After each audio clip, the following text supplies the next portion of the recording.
for me, it's overall just the commitment to running the football.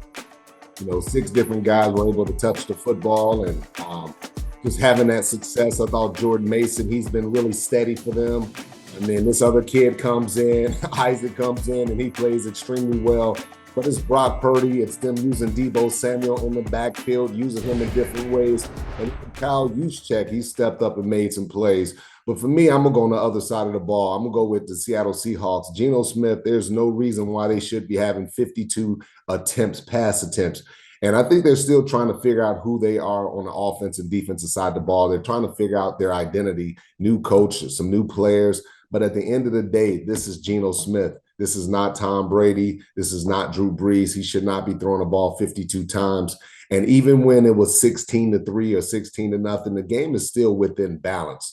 You don't have to come out and just start slinging the ball all over the place. He was very reckless with the ball, 2 interceptions. But they just have to, you said it earlier, Mike, they have to find some way where they can balance this offense. And Geno doesn't feel like he has to be the guy that has to do everything for this offense.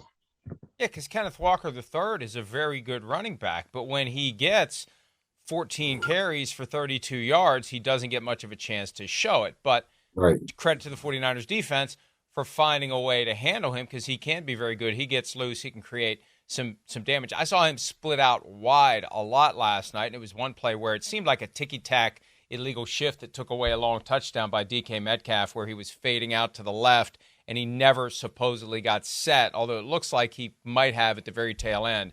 But Walker used in many, many ways by that Seahawks offense. And, hey, Rodney, we still associate, at least I do, Geno Smith with being a bust because the Jets ruined him as they've ruined other quarterbacks. But he statistically is doing very well this year. But he's throwing the ball a lot, as you said. And is that really Seahawks football? Seahawks football, regardless of whether it's Pete Carroll or Mike McDonald, the head coach, should be great defense, great running game, and complementary passing that takes advantage of how a great running game can soften up a defense. It's easy to say that, but take on the personality of the head coach. You just can't say just because it's been a certain way for a long time that they should run the ball and play defense, that it should continue to be that way. I think, like I said before, they're trying to figure out their identity. They have a new head coach. They have new offensive coordinator, new defensive coordinator. They're trying to figure out the personality of each and every one of these players, and they're trying to figure out, the players are trying to figure out the personality of the coaches. So, with Geno, you're not going to have success with him throwing the ball 50 times. I agree with you. It should be more in the 25 to 30 time range as far as attempts. But that run game is so important. Of course, that defense. And I thought the defense would be a little bit better than what they are. I think up front, they get pushed around a little bit, but they do have some skills, some athleticism in the secondary. But yeah, overall, you can't have Geno throwing the ball 50 times. That's not going to work too many times. What do you think their identity should be, or what do you think it will be? I don't know, Mike, and that's the first part of the month of the season. That's, when people don't play in the preseason, you don't really get an idea of, what a team's personality is or what they want to be. And I think they're trying to figure it out. When you look at Kenneth Walker, he has the ability to make plays, but then you start to look sideways at the Seattle Seahawks offensively when Geno Smith is asked to throw the ball 50 times. Like, what kind of game plan? You think you're going to actually be successful against that front four, against Bosa and Fred Warner and the speed that they have on that defensive side of the ball, dropping back, throwing the ball? It doesn't happen. You have to have a level of balance. That's how you beat the San Francisco 49ers. You keep them off balance and you use play action pass, you run the ball, you use screens to slow down their pass rush. And I just didn't see that last night enough. And the Seahawks really have had two different halves of the season so far. The first 3 games, the second 3 games. They got the Broncos in Bo Nix's debut, held them to 20 points and won. They got the Patriots week 2, held them to 20 and won in overtime. They get the Dolphins at a time when they don't have Tua Tagovailoa and they're trying to figure out what they're going to be. Held them to 3. Since then, given up 42 to the Lions, 29 to the Giants, and 36 last night to the 49ers. They've got some things to do. They've got some things to figure out because next up they go to Atlanta.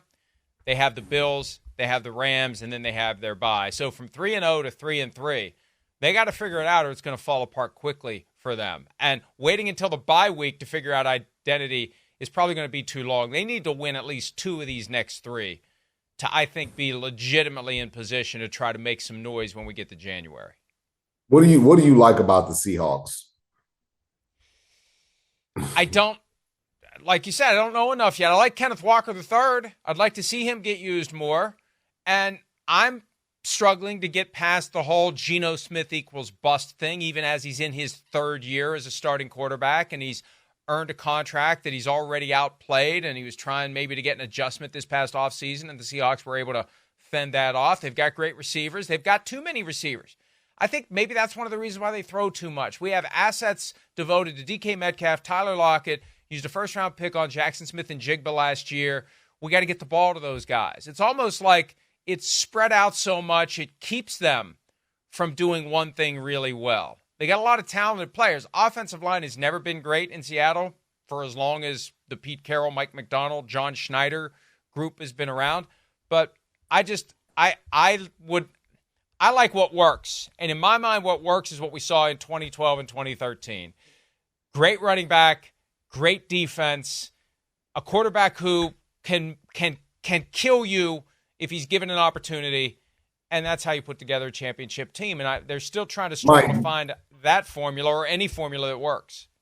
They've allocated so many resources at the wide receiver position, as opposed to saying, we're going to get us a dominating offensive line. We're going to get some big guys. We're going to run the football. And instead of having Tyler Lockett and DK Metcalf, we're going to have one instead of 2 of those guys, because they're both getting paid big money contracts. And of course, you have Jackson Smith, who's a young guy that's one of their top draft choices. But for me, I'm just, when I look at Seattle, I just don't see it. Once again, the personality, the personality of this team, what is it? I don't know what it is. Geno Smith, I don't look at him like a bust. I look at him as a much improved player. He's worked really hard on his body. He's gotten a lot faster. He looks like more of an athlete than what he did in New York. He looks more decisive. He's playing with a lot more confidence. But yeah, it's still some of that Geno Smith that we saw with the New York Jets. When he's under pressure, sometimes he might throw the ball up for grabs. But overall, man, I think Geno Smith will be fine. They just have to get more balance to this thing offensively. And it's always a challenge with a new coaching staff and a roster that, look, you made a coaching change for a reason. The team wasn't playing as well as it should have and could have, and you don't just wave a magic wand and make the roster dramatically better in one offseason, and there wasn't a sense that they were even trying to do that. Hi, it's Mike Florio. Thanks for watching PFT on YouTube. Hit subscribe for the latest news and analysis from Pro Football Talk.